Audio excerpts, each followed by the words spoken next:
Out of all the dreams that one could have, there are some dreams that will forever stay with you.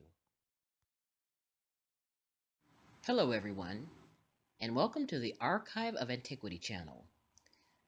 In this episode of the Dream Journal, an analysis and interpretation of the Dreamscape, I will recall a dream that I had in early 2010 that left somewhat of a lasting impression within my spirit.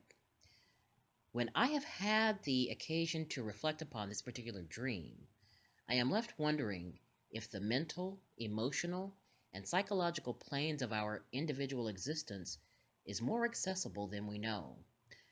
What I mean is that from a spiritual perspective, is it possible that our lives are being influenced or manipulated in ways unseen, in ways that we are unable to perceive, in ways that we are wholly unaware of, like the shadows that lurk around within the mindscape? Back in 2010, I had been living in transitional housing for about 3 months when I happened to have two dreams within the same time frame, the first of which I am relaying here within this dream sequence, and the second of which I will be relaying separately in the next dream sequence. So, getting back to the first dream, it was while I was living at this transitional housing facility that I found myself dreaming of being awakened from out of my sleep by an unknown presence, and noticing that the cabinet doors of the closet in my bedroom had been opened. As I lay awake in my bed, a thought occurred to me within my dreaming mind that it was strange that the doors of the closet were ajar, as it was a part of my nightly routine to make sure that they were closed each night before getting into bed. As I proceeded to get out of my bed to close the doors, I heard activity coming from another part of the house. When I walked over to the door of my bedroom to see what was going on, I looked over into the kitchen area to my left, and it was quiet and all was still. When I turned to look in the opposite direction away from the kitchen and my bedroom, I could hear rustling noises coming from the living room area at the other end of the hallway. Stepping into the hallway, I tiptoed silently toward the living room, curious as to what the commotion was about. When I finally reached the end of the hallway, I peeked around the corner into the open space of the living area. It was empty. There was no one there. Everything seemed to be in its place, and there wasn't any indication as to the source of the noises that I had heard. I held my breath as I entered into the living room, and just as soon as I had begun walking as slowly and as quietly as I could across the open space, a man suddenly appeared in the entryway on the opposite side of the living room, a stranger in my house. As I stopped and stood there looking at him, the man began walking toward me with a blanket in his hand. The blanket was light blue in color, and its fabric was decorated with an assortment of cartoon characters. When he finally reached me, he said, "Go back to sleep," while extending his arm and gesturing for me to take the blanket from his hand. I'm not sure whether I took the blanket or not, but I remember him turning around and walking back through the entryway on the opposite side of the living room from where he had came. At that moment, I walked across the living room area and attempted to open the front door. For whatever reason, the front door wouldn't open, and I couldn't understand why. I couldn't leave the house. It was at this point that I became concerned, because there was a stranger in my house, walking around with a light blue blanket emblazoned with an assortment of cartoon characters and telling me to go back to sleep. At this point, it occurred to me that I should go over to the living room window, remove the screen, and attempt to leave the house that way. But when I tried opening the window, I found that I couldn't, because the window was just one singular pane of glass. It became apparent to me that the window pane had been constructed in such a way so that it couldn't be opened. This is when I felt trapped, and this is when I began to panic. The next thing I knew, I was trying to break the glass of the living room window. After pounding on it with as much force as I could muster, the window refused to shatter. In that moment, a thought occurred to me that I should try using my voice to sing at a certain pitch, octave, or frequency whose tone could possibly break the glass. So, using the sound of my voice, I found myself singing along a musical scale as I stood before the window, trying to hit the right note that would shatter the glass and releasing me from my state of predicament. I felt like a prisoner in my own home. I'm not sure how successful I may or may not have been in my attempts to escape the house, because fade to black, this is where the dream ends. Time to awaken from the dream for an analysis and an interpretation of the dreamscape. Among some of the first questions that I ask myself when I am analyzing and interpreting the dreamscape is what was occurring in my waking life in the days, weeks, and even months leading up to the dream. The reason why I approach the interpretation of my dreams in this way is because the activity that occurs within the current or present state of living is more likely to be captured by the subconscious for processing as compared to the subconscious recall of activity that has taken place at earlier times, phases, or stages of one's waking life. The second set of questions that I ask myself is whether or not I read any books, magazines, or newspaper articles that could have triggered the dream. Did I happen to watch a television show or a movie whose storyline may have set the tone and the narrative of my dream? Because I spend an appreciable amount of time online, I also ask myself whether or not my internet activity or the content of a website may have found its way into my dream. The third set of questions that I ask myself is whether or not the personal interaction or the content of a conversation that I may have had with someone influenced any details within my dream state. I also want to determine whether or not something may have occurred within my immediate environment that may have triggered a mental, emotional, or psychological reaction on my part. As it relates to my having dreamed about finding a stranger in my house and applying this series of questions to the process of dream analysis and interpretation, there are several instances of possibility that come to mind. However, none of the possibilities that I am considering are in any way recent. As a matter of fact, I think I'll have to go back in time to certain chapters in my life in order to unpack this one. So, let's take a walk back down the memory lane of my life. Sometime during the mid to late 1990s, I happened to watch a television documentary that chronicled the life of a man who sought an alternative means to fighting his addiction to drugs and other illicit substances. Ultimately, his research led him to a place called Libreville, Gabon in Africa, where he met with the shaman and the people of the Iboga tribe. Named after the Iboga tree, which grows in the remote, forested regions of Gabon, Africa, the Iboga tribesmen harvest, prepare, and ingest the root bark of the Iboga tree for use in coming of age rituals, rite of passage rituals, and to facilitate contact and communication with the spirit world. The psychoactive ingredient contained within the root bark is referred to as ibogaine or nor-ibogaine. By chewing and ingesting the root bark of the Iboga tree and mixing and mashing it up with banana, the Iboga tribesmen are able to access altered states of consciousness and communicate with their ancestors. The man who sought out the people of the Iboga tribes in order to overcome his drug addiction ultimately participated in an Iboga ritual which was overseen by a tribal shaman.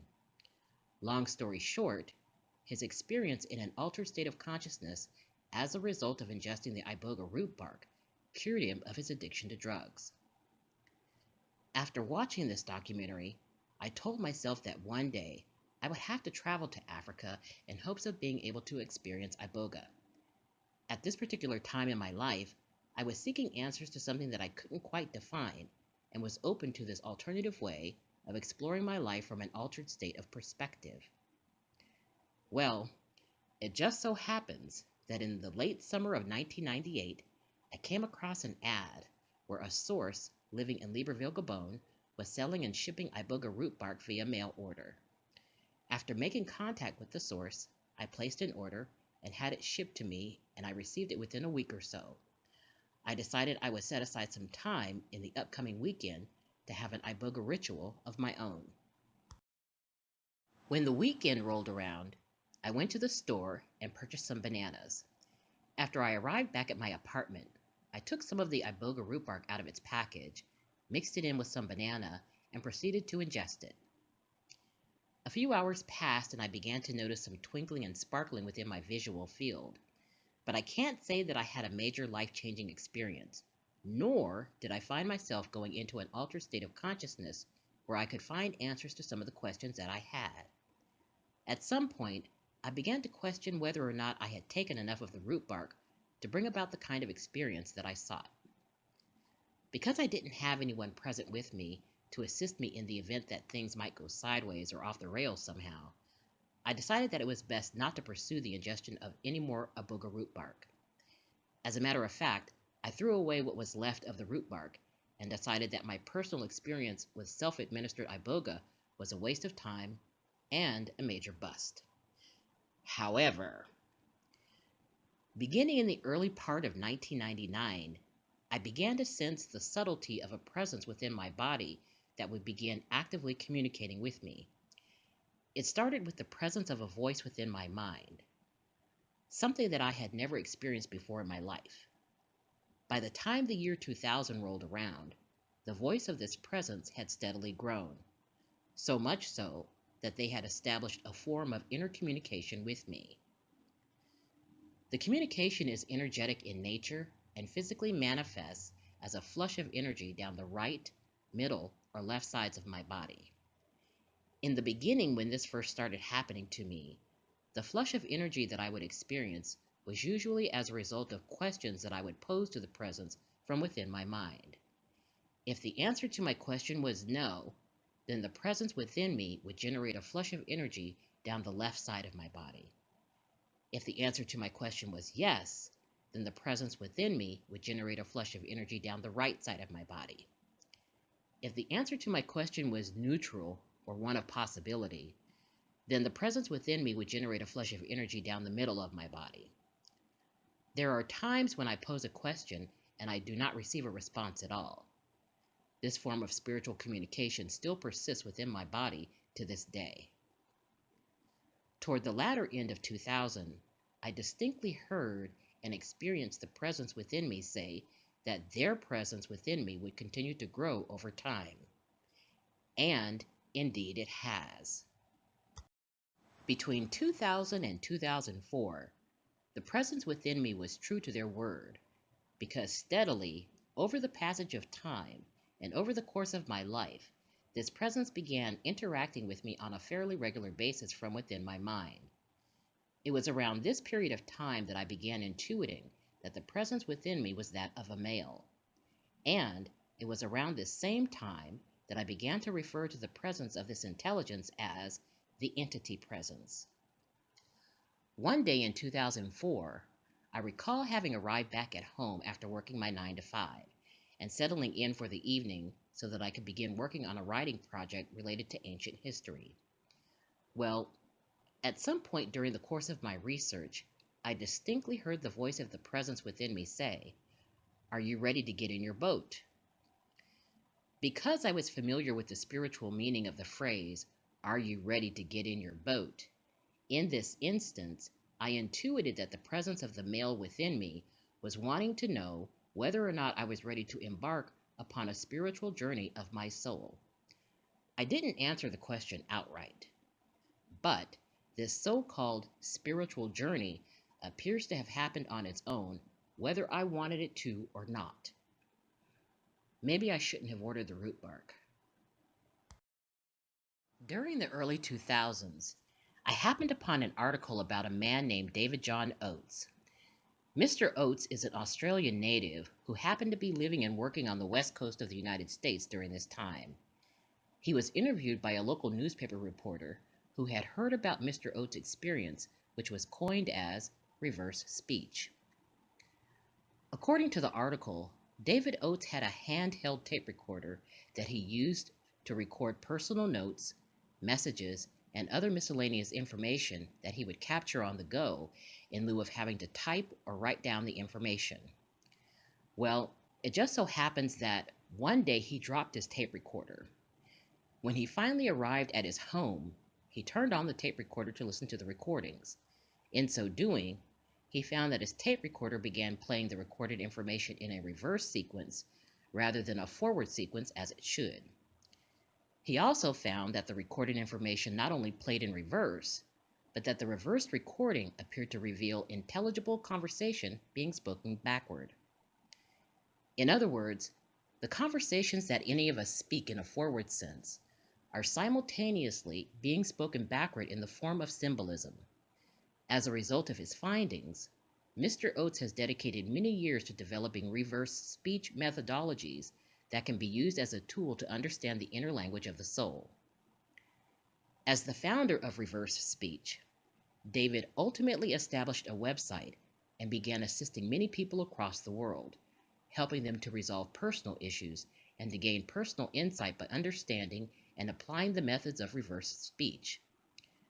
Over the years, he has also developed training courses and a reverse speech dictionary based upon the symbolism associated with the language of the soul.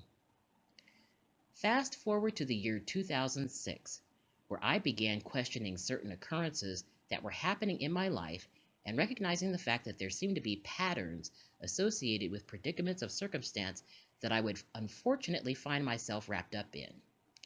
At this particular time in my life, I existed in a state of discontent.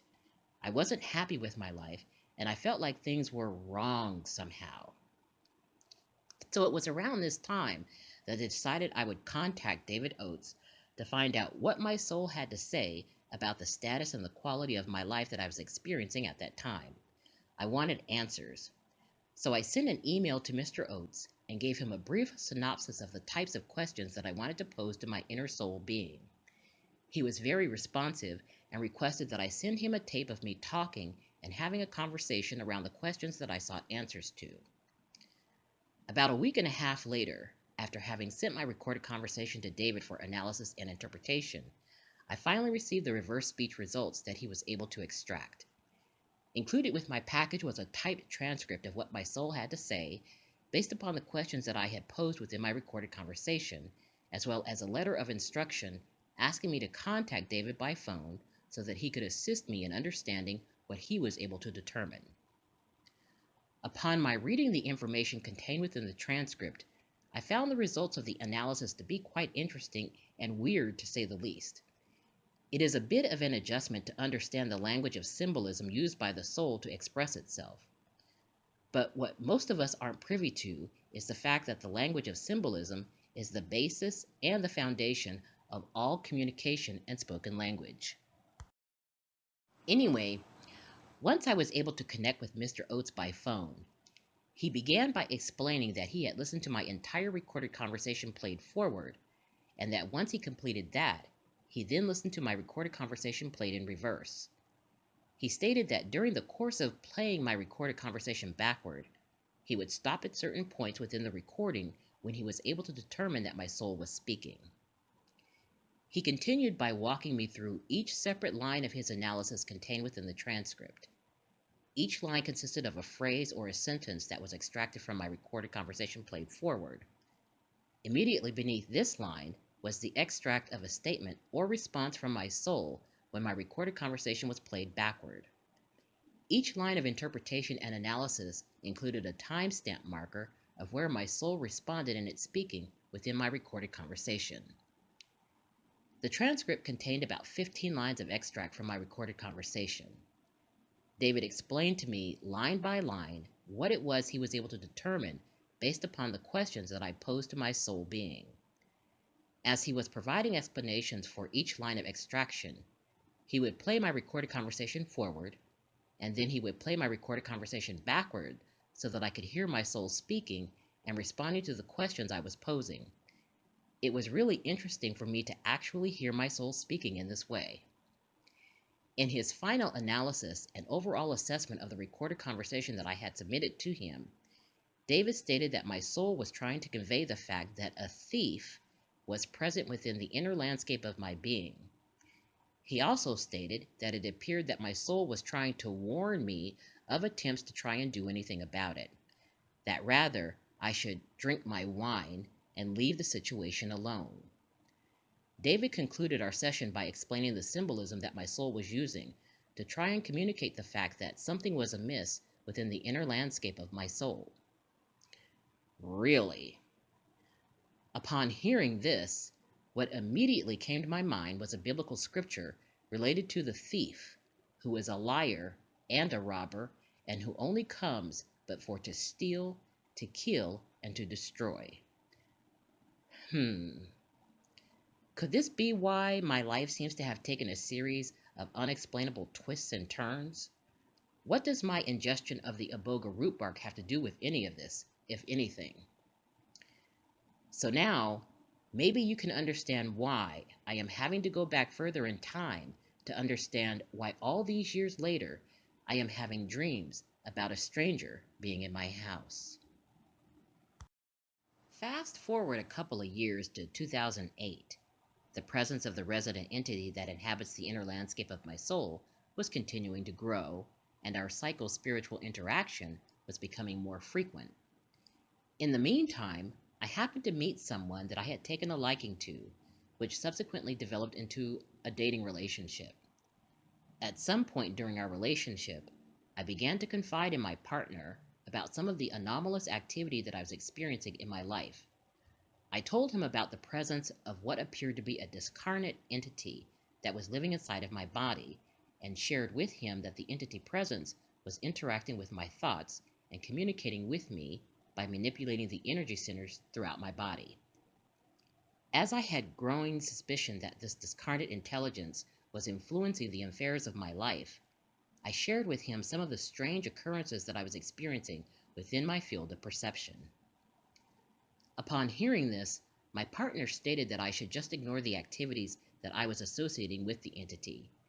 He was of the opinion that if I continued to focus on what I perceived as this entity doing in my life and how it was manipulating my life, that I was actually contributing to the problem by expending time, energy, and focus on the issue.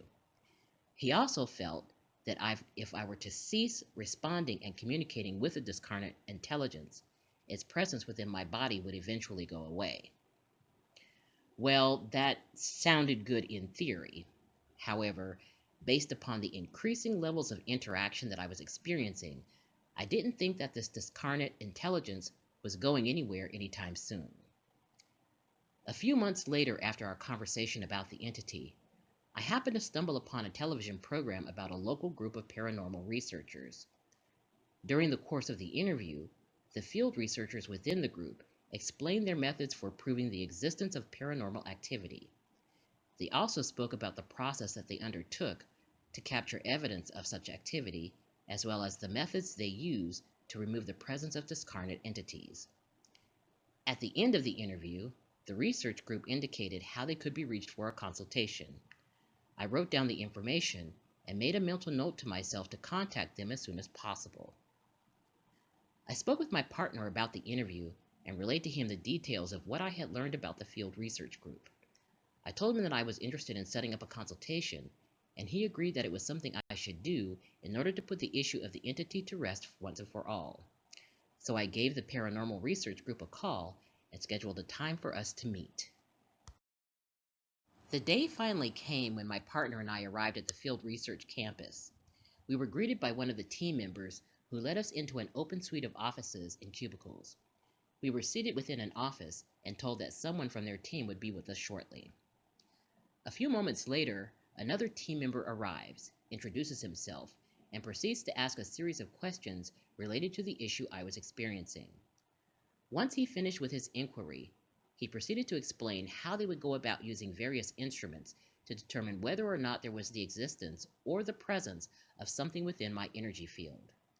He went on to say that in some instances, they are able to measure the energetic signature of a discarnate entity whose field of energy is distinct and separate from the field of energy being emitted by people who are physically present within a room, a building, a structure, etc. After explaining the process and informing us of what we could expect, the team member indicated that we would be moving to another room that contained various types of monitors and equipment used for measurement. My partner and I were told that we would be in the room for about an hour and that we were encouraged to talk, speak, interact, and engage with one another as we normally would on any given day. The team member went on to say that he and his research team would be seated in another area of the office and that they would be monitoring the room for any anomalous activity. About an hour later, we hear a knock on the door and a couple of team members enter the room. They proceeded to tell us that based upon the data generated from their instruments of measurement, they were unable to conclusively determine the existence of the presence of paranormal activity in relation to either me or my partner. The researchers went on to say that, although they couldn't find any evidence of energy signatures that were distinct from either myself or my partner, that didn't mean that my experience wasn't valid or any less real. It just meant that, based on the technology available to them, they were not able to confirm the existence of the entity presence within the spectrum of my energy field. So now, let's fast forward to 2013, when I finally decided to take a week-long ayahuasca tour in Peru. For several years leading up to this point, I had been frequenting the Arrowwood.com website that featured an extensive list of entheogens, hallucinogens, and other mind-altering substances that were sought after by individuals who wanted to explore and experiment with different psychoactive substances. What I learned was that many individuals were experimenting with various substances in order to compare their effects, or to gain spiritual wisdom and deeper levels of insight, or just to get high for the fun of it. From DMT to various mushroom varieties, to peyote, to LSD, to ayahuasca, you name it, this website had it. Visitors to the website could read about a plethora of substances, as well as their active ingredients, dosage levels, and the effects that they had on the user. The website also featured pages where users would submit their real-life experiences using various substances. Out of all the user experiences that I read and perused through, I found that the posts related to the personal ayahuasca experience were the most interesting. What I discovered was that people from around the world were traveling to different areas in Latin America in order to take part in ayahuasca ceremonies. Hailing from all walks of life, they were booking ayahuasca tours for various reasons and sought out tribal shamans who were adept at performing rituals involving the plant medicine. Facilitated by the ingestion of the ayahuasca plant that grows in the remote, forested regions of several Latin American countries, users reported experiencing altered states of consciousness that helped to broaden and expand their awareness. Depending upon what an individual user sought to accomplish, some reported receiving answers to lifelong questions about issues they faced in their personal lives. As you know, I have been searching for the answer to something that has been plaguing me for many years now. Long before my experimentation with iboga, I have had the sense that something was amiss in my life. Having met with psychologists and psychiatrists to get to the bottom of whatever eludes me, I found that traditional approaches to psychotherapy just didn't work for me, which is why I have considered alternative approaches in my quest to resolve the issue. So, as it relates to my research into the ayahuasca experience, I extended my research beyond the Arrowwood website, where I read books and various articles about the indigenous histories and medicinal uses of the plant. I also researched several tour operators in Latin America to get a sense of their operations and their approach to hosting an ayahuasca retreat. Finally, after several years of visiting the Arrowwood website and conducting research into the history of ayahuasca, I felt that I was pretty well informed and had educated myself about the risks and the benefits of exploring with the medicine plant. Having read numerous testimonies about user experiences and their personal recommendations with regard to a specific shaman or to a specific ceremonial retreat, I decided that the time had come for me to take the plunge and to book an ayahuasca tour for myself. Settling on a tour operator in the remote region of Iquitos, Peru, I booked a week-long, 7-day, 6-night, all-inclusive tour package which included accommodation, 3 main meals per day, transportation to and from the airport, and 4 ayahuasca ceremonies. Upon confirming my reservation and submitting my deposit, the administrator of the tour recommended that I bring lightweight clothing and waterproof footwear as the weather would be fairly warm and humid with the possibility of occasional rain. They also recommended that I drink lots of water in the week prior to my arrival and that I should reduce my consumption of salt, sugar, and processed foods. After I hung up with the tour administrator, I immediately made flight arrangements that would take me from the West Coast to Reagan National Airport in Washington, D.C., where I would then board an airplane to Lima, Peru, and then catch a connecting flight that would fly me into a smaller airport located in Iquitos. A few weeks later, during the last week of February 2013, I found myself not only preparing for a week-long ayahuasca tour in Peru, but I was also packing up my belongings to move out of my apartment. After boxing, taping, and labeling all of my stuff, I had a moving company come and deliver my items to a public storage facility until I got back in town. Once that was finished, I came back to my apartment, dropped off my apartment keys to the resident manager, called a cab, and waited for them to arrive to take me and my luggage to the airport. My flight itinerary between the US and Latin America was uneventful, and everything went fairly well for the most part. The only major drawback was the dreadful 9-hour-long layover that I had at the airport in Lima, Peru. Once I finally arrived at the airport in Iquitos, I located the tour taxi that would take me into the South American jungle where the ayahuasca retreat was located. Before we continue, let me just say this to the people of the developed nations around the world. You do not know how good you've got it until you go to a third world country and experience firsthand the day-to-day living conditions and environments of the people who actually inhabit and live in these remote, off the map, off the beaten path, very trodden down places that exist throughout the jungles of South America. I mean, some of the houses and the dwellings that I saw were no more than run-down shanty shacks topped with rusty tin metal roofs. Oh my God. To all of us living in first world countries, we take a lot for granted, and we need to be thankful and count our blessings each and every day, because everything was fine as the tour taxi began driving from out of the area surrounding the airport in Iquitos. But it wasn't long before we would leave the pavement behind and find ourselves driving on unpaved dirt roads full of serious, most major potholes that made for an extremely bumpy and most unpleasant ride. In developed countries, we have traffic lights and rules of the road that help drivers to maintain order when driving on any given street, road, or highway. Well, not in Iquitos. In Iquitos, there are no hard set laws or rules of the road. It is everyone driving everywhere all at once and all over the place on every possible stretch of the road all at the same time.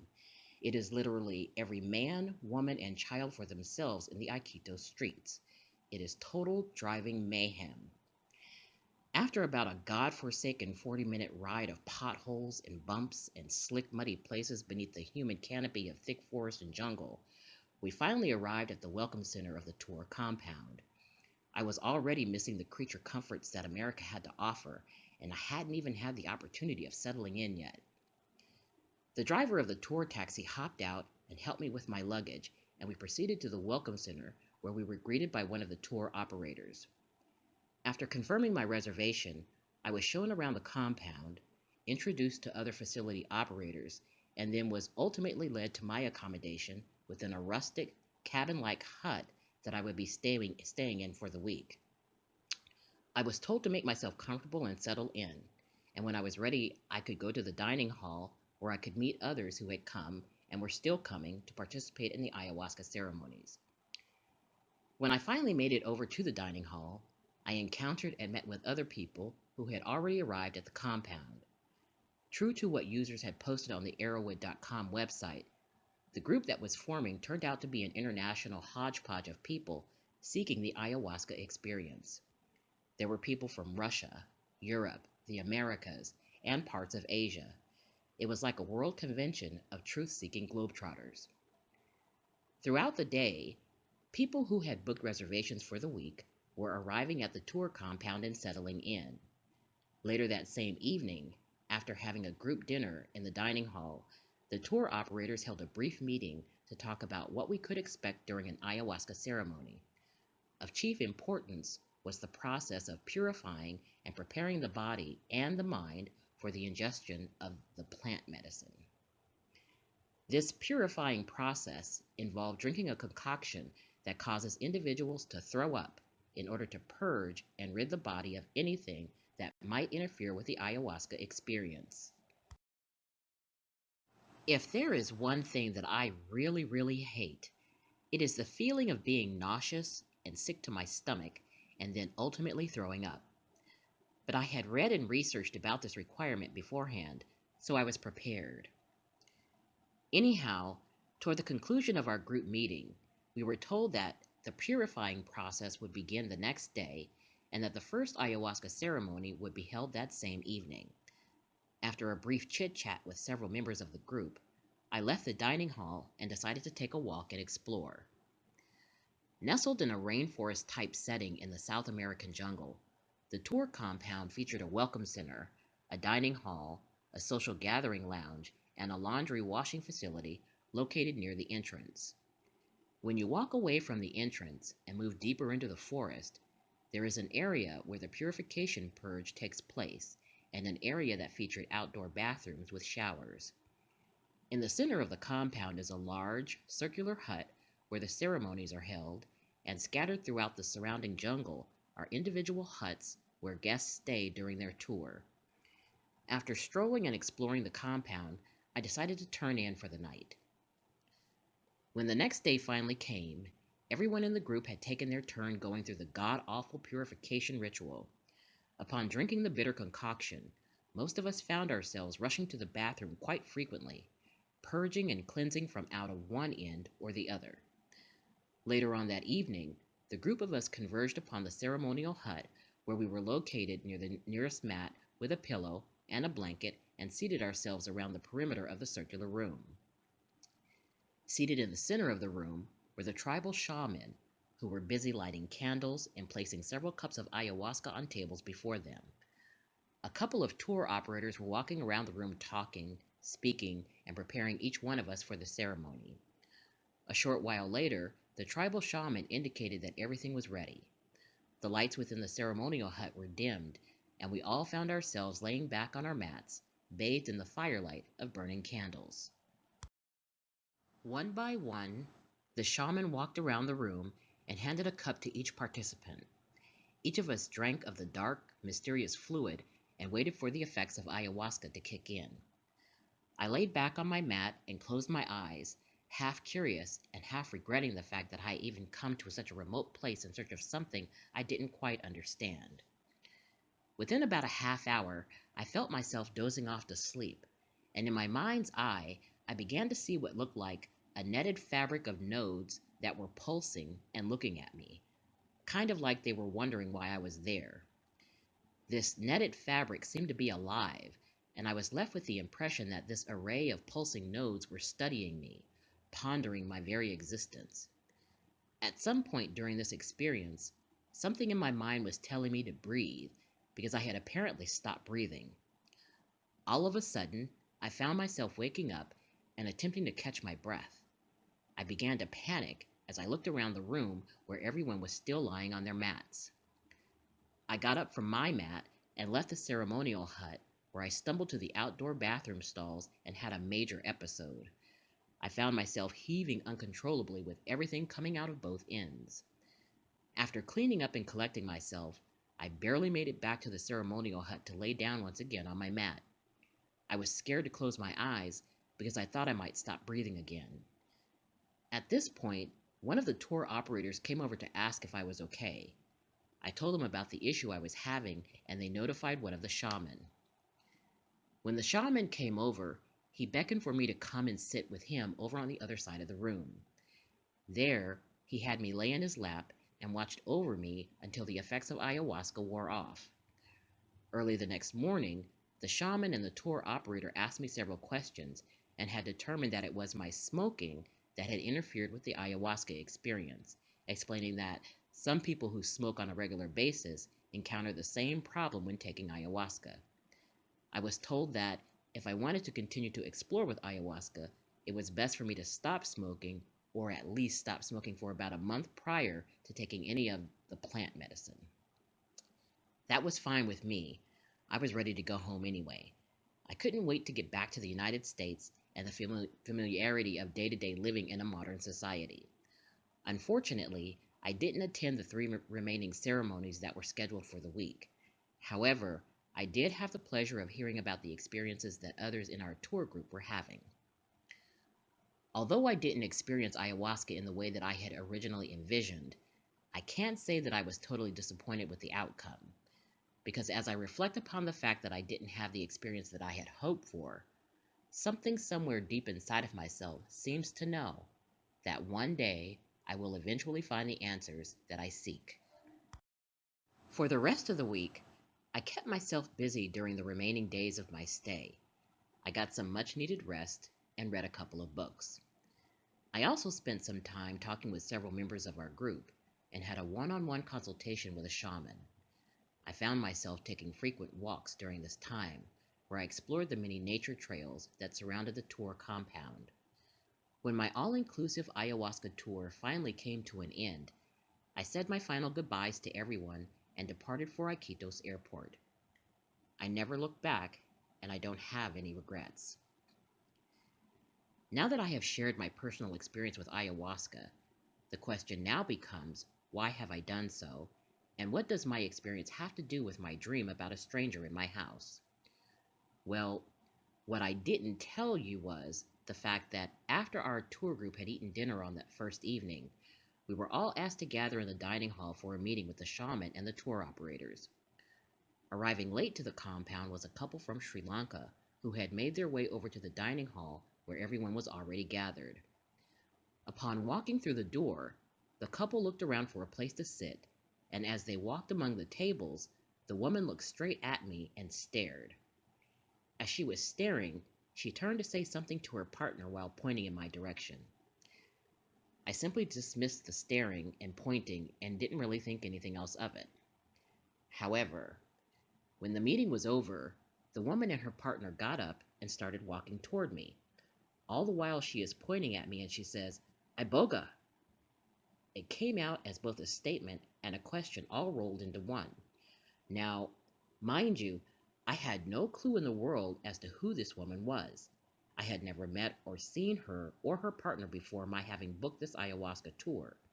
So, when she finally reached me, she said, "You have Iboga." Once again, it came out as both a statement and a question all rolled into one. I proceeded to tell her that, yes, in fact, I had taken iboga root bark many years ago in the summer of 1998. As it was now the year 2013, 15 years after I had supposedly ingested iboga, I wanted to know how she knew. The woman from Sri Lanka went on to say that she could see that I have the iboga. What does it mean to have the iboga? It didn't sound very good, and she didn't really elaborate beyond that. After this weird, unexpected encounter, I decided to leave the dining hall and go for a walk. All I could think about while I was walking the grounds and exploring the tour compound is the fact that life has a cruel sense of humor. It seems to have a way of playing tricks on you when you least expect it. So now that we have come full circle and have arrived back at the year 1998, when I initially began my spiritual exploration by ingesting iboga root bark, we will now summarize what we have learned so far during the first part of our analysis and interpretation of the dreamscape. What we know so far is that in 2010, I had a dream about finding a stranger in my house. During the first part of our analysis and interpretation of the dream, we considered three major series of questions to determine whether or not recent activity within my waking life may have contributed to me having the dream. After concluding that recent activities did not appear to be a contributing factor, I then determined that I needed to go back even further in time to certain points in my life. So, beginning in 1998, I ordered, received, and ingested a small portion of iboga root bark. Although I didn't have the experience that I was expecting, it would be a few months later that I would begin hearing a voice speaking within my mind. Between 1999 and 2000, the voice within my mind had grown, and I began to intuit the very real physical presence of someone inhabiting my body. This presence established an energetic form of communication with me and stated that they would grow over time. Between 2000 and 2004, this presence began interacting with me on a fairly regular basis. It was around this period of time that I began intuiting that this presence was a male. And it was around this same time that I began to refer to this discarnate intelligence as the entity presence. There came a day in 2004 when the voice of the presence asked me if I was ready to get in my boat. I intuited that the presence wanted to know if I was ready to embark upon a spiritual journey of my soul. In 2006, I submitted a tape-recorded conversation to Reverse Speech founder David John Oates, who analyzed and interpreted my voice recording. As a result, David found that my soul was trying to convey the fact that a thief was present within the inner landscape of my being, and that I was being warned in my attempts to try and do anything about it. That rather, I should drink my wine and leave the situation alone. David concluded our session by stating that my soul was attempting to communicate the fact that something was amiss within the inner landscape of my soul. In 2008, my partner and I met with a paranormal research group to find out if they could detect the presence of a discarnate entity in my life. Using specialized equipment that can measure the energetic signature of discarnate entities, the researchers ultimately determined that they couldn't find any evidence of paranormal activity or energy signatures that were distinct from either myself or my partner. It was further that they were unable to confirm the existence of the entity presence within my energy field. And finally, in 2013, after several years of research, I traveled to Iquitos, Peru, to partake of ayahuasca. After arriving at the tour compound and experiencing my first ayahuasca ceremony, I experienced breathing complications and was unable to continue my spiritual exploration with the plant medicine. While at the compound, I also had a strange encounter with a tour guest, a woman from Sri Lanka whom I didn't know, who boldly proclaimed that I had the iboga. In the end, I concluded that although things didn't go as I had hoped during my ayahuasca retreat, I felt that I would eventually find the answers related to something I couldn't really define. So, now that we've had the opportunity to walk back down the memory lane of my life and revisit some of the activities that I was involved in that may somehow be related to the dream, we will now move forward to the second part of our analysis and interpretation and look for the presence of symbolism within my dream. As I stated earlier, the language of symbolism is the basis and the foundation of all communication in spoken language. It is the native language of the subconscious that, when expressed, is communicated in the form of symbols. When activity within our waking lives is captured and processed by the subconscious, some of this activity may manifest within our dreamscapes as various forms of symbolism.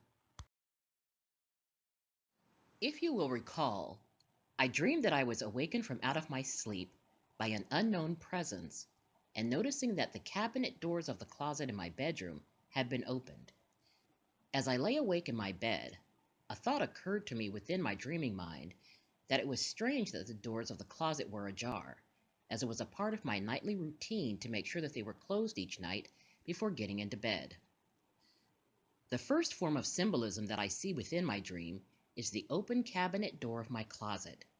I feel that it may symbolize the fact that, number one, I may be overlooking something of importance, or, number two, that something in my life needs immediate attention. Although I had a nightly routine that I followed religiously each night before going to bed, it is possible that I forgot to close the cabinet door of my closet on this particular night, and that the sixth sense of my intuition was attempting to make me aware of this fact. Number three, I may be experiencing some form of personal violation or breach of privacy that I may not be aware of. I say this because the closet in my bedroom is one that is mobile, meaning that it is not fixed in place and can be easily moved to any desired location within a room.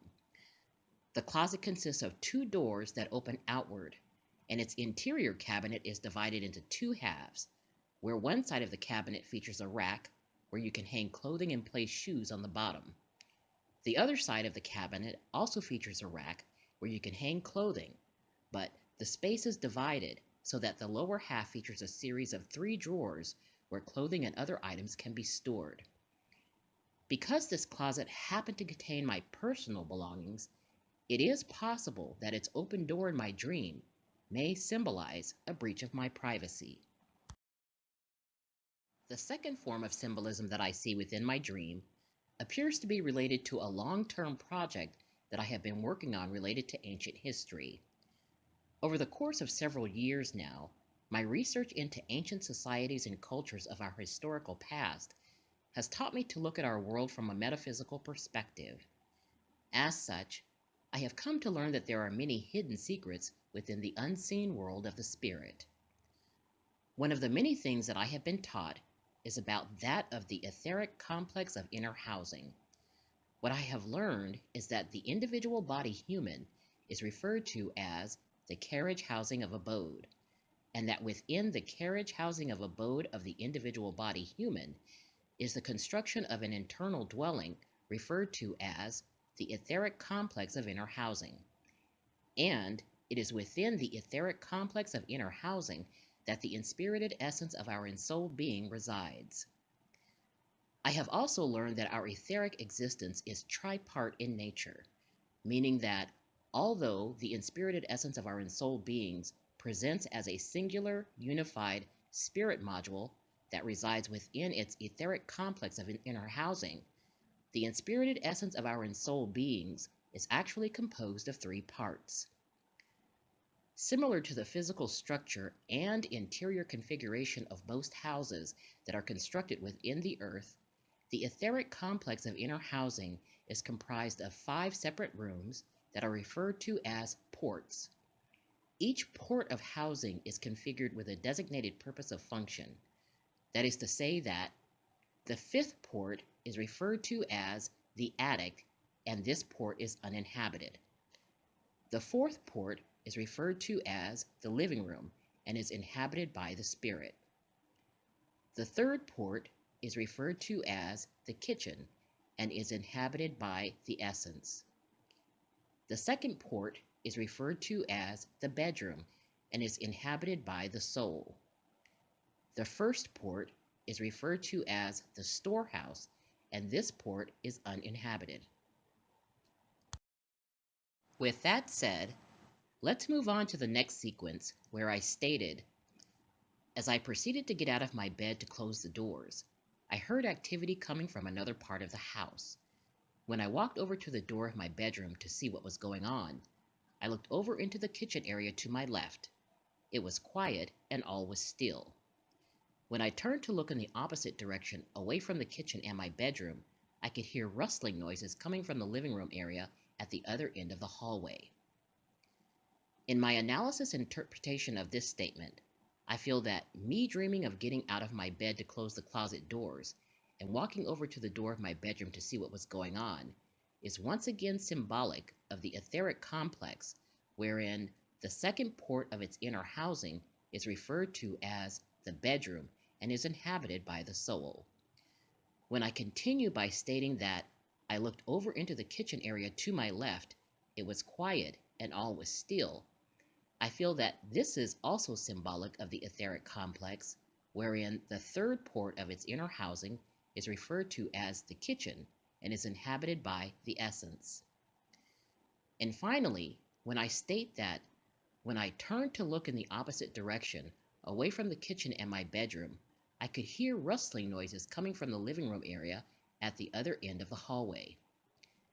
In this instance, I feel that it was both my essence and my soul who had turned to look toward the living room area, knowing that the living room area is symbolic of the etheric complex, wherein the 4th port of its inner housing is referred to as the living room and is inhabited by the spirit. I have also considered the possibility that the hallway may be symbolic of a neural network that exists within either my brain center or the inner core of my spine. With that said, let's move on to the next sequence where I stated, stepping into the hallway, I tiptoed silently toward the living room, curious as to what the commotion was about. When I finally reached the end of the hallway, I peeked around the corner into the open space of the living area. It was empty. There was no one there. Everything seemed to be in its place, and there wasn't any indication as to the source of the noises that I had heard. In my analysis and interpretation of this statement, it is possible that both my essence and my soul being may have traveled along the hallway of a neural network within my brain center, or the hallway within the inner core of my spine in their attempts to connect with my spirit. It is also possible that the tripart existence that comprises the inspirited essence of my ensouled being was attempting to come together in order to confront the presence of a stranger in my spiritual house, or to confront the presence of a foreign entity within my etheric complex of inner housing. Moving right along to the third form of symbolism, we can refer back to that part of my dream where I stated that I held my breath as I entered the living room, and just as soon as I had begun walking, as slowly and as quietly as I could across the open space, a man suddenly appeared in the entryway on the opposite side of the living room, a stranger in my house. In my analysis and interpretation of this statement, I feel that the man that appeared in the entryway on the opposite side of the living room is symbolic of the fact that a foreign presence is inhabiting my etheric complex of inner housing, and I believe that it was the inspirited essence of my ensouled being that attempted to communicate this to me in the form of a dream. In making the case that a discarnate entity is in fact inhabiting my body, we can also recall my trip down the memory lane of my life to the year 1998 when I ordered, received, and ingested iboga root bark. Although I didn't initially perceive any real effects from having done so, it would be a few months later, beginning in 1999, that I would intuit the presence of something or someone within my mind. A year later, in 2000, the presence would establish an energetic form of communication with me, and from within my mind, I would hear a voice telling me that their presence would grow over time. Between the years 2000 and 2004, the presence began interacting with me on a regular basis, and I intuited that the presence was that of a male. It was also around this time that I began to refer to this discarnate intelligence as the entity presence. Later in 2004, I distinctly heard the voice of the presence ask me if I was ready to get in my boat, inquiring as to whether or not I was ready to embark upon a spiritual journey of my soul. 2 years later, in 2006, I contacted reverse speech founder Mr. David John Oates, who analyzed and interpreted a voice recording that I submitted to him. As a result, David found that my soul was trying to convey the fact that a thief was present within the inner landscape of my being, and that I was being warned in my attempts to try and do anything about it. A shadow of doubt occurred in 2008, when my partner and I met with a paranormal research group to find out if they could detect the presence of a discarnate entity in my life. Ultimately, they couldn't find any evidence of paranormal activity or energy signatures that were distinct from either myself or my partner. It was further that they were unable to confirm the existence of the entity presence within my energy field. And finally, the shadow of doubt recedes in 2013, when during my ayahuasca retreat in Iquitos, Peru, a woman from Sri Lanka whom I didn't know boldly proclaimed that I had the iboga. With that said, let us now move on to the fourth form of symbolism and recall that part of my dream where I stated that, as I stopped and stood there looking at him, the man began walking toward me with a blanket in his hand. The blanket was light blue in color, and its fabric was decorated with an assortment of cartoon characters. When he finally reached me, he said, "Go back to sleep," while extending his arm and gesturing for me to take the blanket from his hand. In my analysis and interpretation of this statement, I feel that the light blue blanket decorated with cartoon characters is symbolic of a post-hypnotic suggestion that is meant to keep me blind to the fact that I am being manipulated on a spiritual level. In a very literal sense, I feel that the presence of the man represents some form of alchemical hypnosis that is attempting to keep me in a childlike state of ignorance. Taking this possibility into consideration, we can also tie this in with the conclusions that reverse speech founder David John Oates uncovered in his 2006 analysis of my recorded transcript, wherein my soul clearly stated that I should drink my wine and leave the situation alone. When we take a closer look at this statement, we know that the consumption of wine, liquor, or spirits, if you will, has a certain effect on the body, mind, and spirit, similar to that of a waking form of hypnosis. And finally, we can consider the last and final form of symbolism, that being the fifth form of symbolism, and recall that part of my dream where I stated that after the man walked through the entryway on the opposite side of the living room, I walked across the living area and attempted to open the front door. For whatever reason, the front door wouldn't open, and I couldn't understand why. I couldn't leave the house. It was at this point that I became concerned, because there was a stranger in my house walking around with a light blue blanket emblazoned with an assortment of cartoon characters and telling me to go back to sleep. At this point, it occurred to me that I should go over to the living room window, remove the screen, and attempt to leave the house that way. It became apparent to me that the window pane had been constructed in such a way so that it couldn't be opened. This is when I felt trapped. This is when I began to panic. The next thing I knew, I was trying to break the glass of the living room window. After pounding on it with as much force as I could muster, the window refused to shatter. In that moment, a thought occurred to me that I should try using my voice to sing at a certain pitch, octave, or frequency whose tone could possibly break the glass.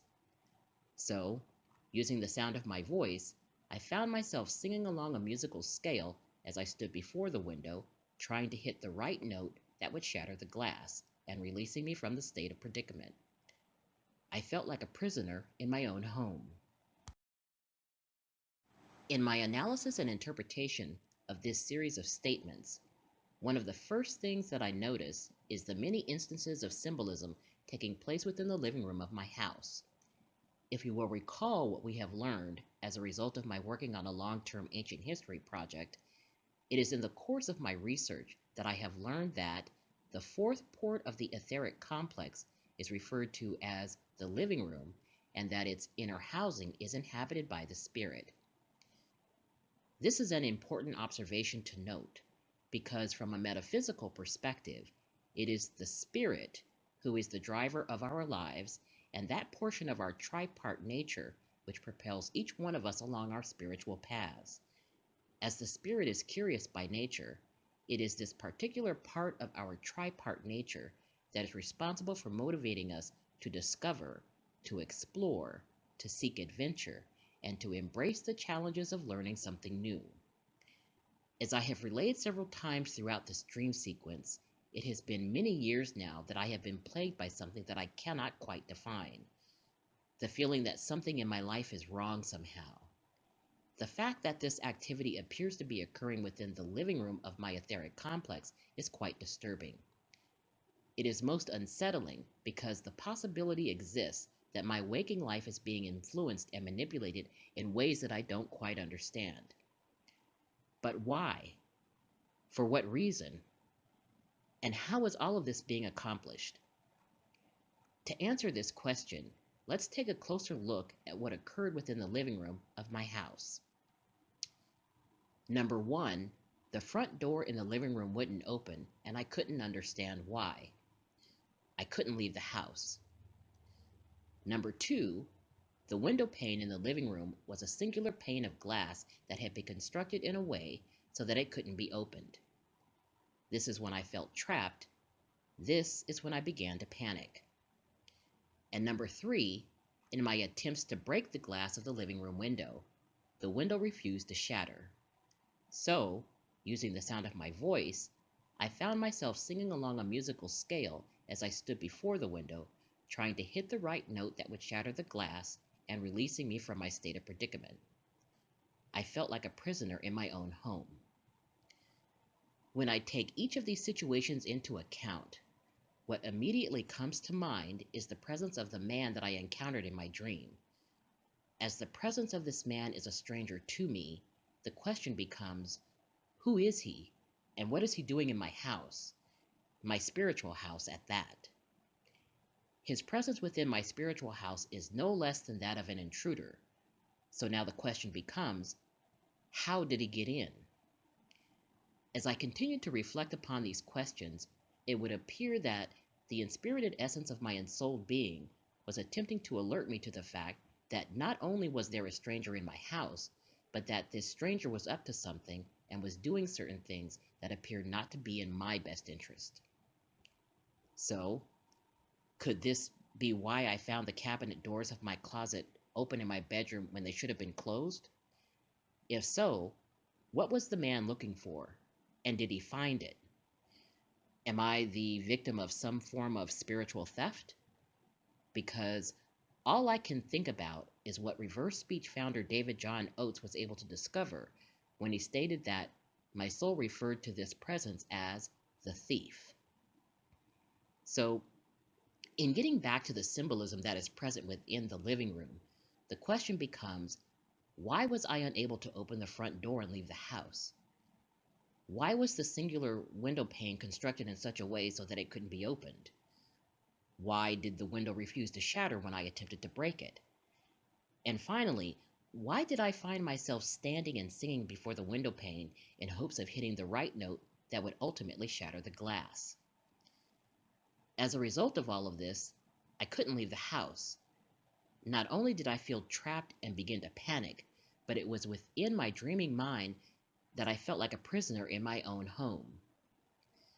Could the man who appears as a stranger in my house in some way be responsible for the predicament that I found myself in? Is his entity presence responsible for having created an alchemical prison within the etheric complex that houses the inspirited essence of my ensouled being? Let me briefly expand upon this possibility and why I feel that this may be the case. You see, like I have been saying all along, there came a time in my life where I began to perceive that something was amiss in my life. For some time now, I have been unable to shake the feeling that things are wrong in a way that I don't quite understand. To that end, I can't help but to feel that some form of an alchemical prison has been constructed around my mind within the inner world of my etheric complex, kind of like an invisible prison that I cannot see, feel, touch, taste, etc., but in a very real way has the ability to restrict the movements and actions of my ensouled being, intentionally impeding my progress and the expression of my will within the outer world. In other words, the lives that we are living within the outer world are simply a manifestation and an expression of the lives that we are living within our inner worlds. Could this be the reason why I dreamed of being trapped within the living room of my house?